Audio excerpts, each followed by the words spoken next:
సిరిపురం అనే గ్రామంలో రాజు, నవీన్, శ్రీను అనే ముగ్గురు స్నేహితులు ఉండేవారు. రాజు, నవీన్, శ్రీను క్రీస్తులో రక్షింపబడినవారు. రాజు దేవునియందు పరిపూర్ణ విశ్వాసం గలవాడు మరియు దేవునియందు విధేయత గలవాడు. నవీన్ కూడా దేవునియందు మంచి భక్తి గలవాడు.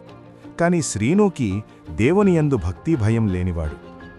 రాజు మరియు నవీన్ ప్రతిరోజూ ఉదయం లేవగానే ప్రార్థనతో దేవుని సన్నిధిలో గడిపేవారు. కాని శ్రీను మాత్రం బుద్ధిహీనుడై దేవుని సన్నిధికి దూరమై నిద్రభోతు గలవాడై ప్రతిరోజూ ఉదయం 9, 10 అయినా నిద్రలేచేవాడు కాదు. ప్రతిరోజూ రాజు, నవీన్, శ్రీనుకి ఉదయమే లేవాలి, దేవుణ్ణి ప్రార్థించాలి, వాక్యం చదవాలి అని ఎంత చెప్పినా వినేవాడు కాదు. అలాగే ముద్దు నిద్రపోయేవాడు. కొన్నిసార్లు కావాలనే రాజు ఎక్కువ టైం నిద్రపోవటం వలన వచ్చే పరిస్థితులను బైబిల్లో నుండి శ్రీనుకి వినిపించేలా ఇలా చదివేవాడు. సోమరి, ఎందాక నీవు పండుకునియుందువు, ఎప్పుడు నిద్రలేచెదవు? ఇక కొంచెము నిద్రించెదనని, కొంచెము కునికెదనని, కొంచెము సేపు చేతులు ముడుచుకుని పరుండెదనని నీవనుచుందువు. అందుచేత దోపిడిగాడు వచ్చునట్లు దారిద్ర్యము నీ యొద్దకు వచ్చును, ఆయుధదారుడు వచ్చునట్లు లేమి నీ యొద్దకు వచ్చును, నిద్రమొత్తు చింపిగొడ్డలు ధరించుటకు కారణమగును. అయినా శ్రీను ఏమీ పట్టనట్లు ప్రవర్తించేవాడు. ఒకానొక రోజున రాజు, నవీన్, శ్రీను ఒక మంచి కంపెనీలో జాబ్ కొరకు సిటీకి వెళ్ళాలి అని నిర్ణయించుకుంటారు. రాజు, నవీన్, శ్రీను సిటీకి వెళ్లే ఒక రోజు ముందు శ్రీను యొక్క తల్లి శ్రీనుకి ఇలా చెబుతుంది. బాబు శ్రీను, నేను మీ తండ్రిగారు ఎంతో కష్టపడి ఎంతో అప్పు చేసి నిన్ను చదివించాము. ఇప్పుడు నువ్వు ఉద్యోగం కొరకు సిటీకి వెళుతున్నావు. ఈ ఉద్యోగం మన కుటుంబ పోషణకు, అలాగే మనకు ఉన్న పరిస్థితులన్నీ మార్చుకోవడానికి దేవుడిచ్చిన అవకాశం. కాబట్టి ఉదయం త్వరగా లేచి దేవుని సన్నిధిలో ప్రార్థించు. నీ జీవితంలో దేవునికి అవకాశమివ్వు. నీ నిద్రమత్తు చేత దేవుణ్ణి, నీ యొక్క పనులను నిర్లక్ష్యం చెయ్యకు అని ఎంతో వేదనతో చెబుతుంది. అలా మరుసటి రోజు రాజు, నవీన్, శ్రీను సిటీకి బయల్దేరి వెళతారు. సిటీకి వెళ్లిన శ్రీను బుద్ధి మాత్రం మారలేదు. తల్లి చెప్పిన మాటలు ఒక్కటి కూడా గుర్తుకురాలేదు.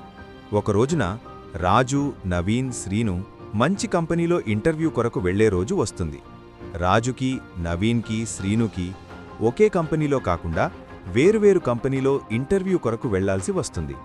అలా రాజుకి, నవీన్కి, శ్రీనుకి వేరువేరు కంపెనీలో ఇంటర్వ్యూ అయినా టైం మాత్రం ఉదయం 10 గంటలకి ఇంటర్వ్యూకి హాజరు కావాల్సి ఉంటుంది. ఇంటర్వ్యూకి వెళ్లే ఒక రోజు ముందు రాజు, నవీన్, శ్రీనుకి ఈ విధంగా చెబుతారు. శ్రీను, నువ్వు ఉదయం త్వరగా లేవాలి. నువ్వు వెళ్లాల్సిన కంపెనీ చాలా దూరంలో ఉంది. నువ్వు ఉదయం 9 గంటల వరకు కంపెనీకి వెళ్ళాలి. అక్కడ 10 గంటలకి ఇంటర్వ్యూ స్టార్ట్ అవుతుంది అని చెప్పి పడుకుంటారు. ఉదయం 4 గంటలకి రాజు, నవీన్ లేచి దేవుని సన్నిధిలో ప్రార్థించిన తర్వాత రాజు, నవీన్ వెళ్ళి శ్రీనుని నిద్రలేచి రెడీ అవ్వు అని ఎంత చెప్పినా నిద్రలేవకుండా ఇలా అంటాడు. రాజు, నవీన్, మీరు రెడీ అయ్యి వెళ్ళండి. ఇంటర్వ్యూ 10 గంటలకి కదా, ఆలోపు నేను కంపెనీ వద్ద ఉంటా అని చెప్పి మరలా పడుకుంటాడు. ఎంత చెప్పినా శ్రీను వినకపోయేసరికి రాజు, నవీన్ రెడీ అయ్యి ఉదయం 9 గంటల వరకు ఇంటర్వ్యూకి వెళతారు. శ్రీను అలాగే పడుకొని ఉంటాడు. అతడు నిద్రలేచి టైం చూసేసరికి ఉదయం 9:30 అవుతుంది. అలా టైం చూసిన శ్రీను త్వరగా లేచి హడవిడిగా బ్రష్ చేసుకుని, స్నానం చేసి, డ్రెస్ ఐరన్ చేసుకుని త్వరగా వెళ్ళాడు. అతడు ఇంటర్వ్యూకి వెళ్లేసరికి 11 అవుతుంది. అప్పటికి ఇంటర్వ్యూ టైం కూడా అయిపోతుంది. అలా శ్రీను త్వరగా కంపెనీ వద్దకి వెళ్లగానే అక్కడి సెక్యూరిటీ అతడితో ఇంటర్వ్యూ టైం అయిపోయింది అని చెప్తారు.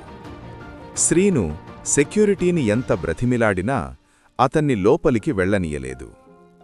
ఇక శ్రీను ఏమీ చెయ్యలేక ఎంతో వేదనతో, దుఃఖంతో, బాధతో రోధిస్తాడు.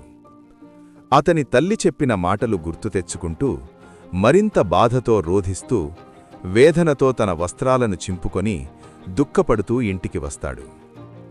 అలా శ్రీను దుఃఖంతో తన రూంలోకి వెళ్ళగానే తన రూంలో ఒక టేబుల్ పైన కిటికీలో నుండి వచ్చే గాలికి పేపర్స్ సౌండ్ చేస్తూ బైబిల్ కనిపిస్తుంది. అది వినిన శ్రీను చినిగిన బట్టలతో ఏడుస్తూ బైబిల్ వద్దకి మెల్లగా వెళ్ళి బైబిల్లోని పేపర్లపై చెయ్యి పెట్టగానే ఈ వాక్యం కనిపిస్తుంది. సామెతలు 23వ అధ్యాయం 21వ వచనం. నిద్రమత్తు చింపిగుడ్డలు ధరించుటకు కారణమగును అనే వాక్యం అతడు చదవగానే అతని హృదయం బ్రద్దలైపోతుంది. దేవుడు అతనితో స్పష్టంగా సూటిగా మాట్లాడటం అతడు చూచి వెంటనే అక్కడే మొక్కలపై కూర్చుని దేవుని ఎదుట దుఃఖపడుతూ క్షమాపణ కోరుతాడు.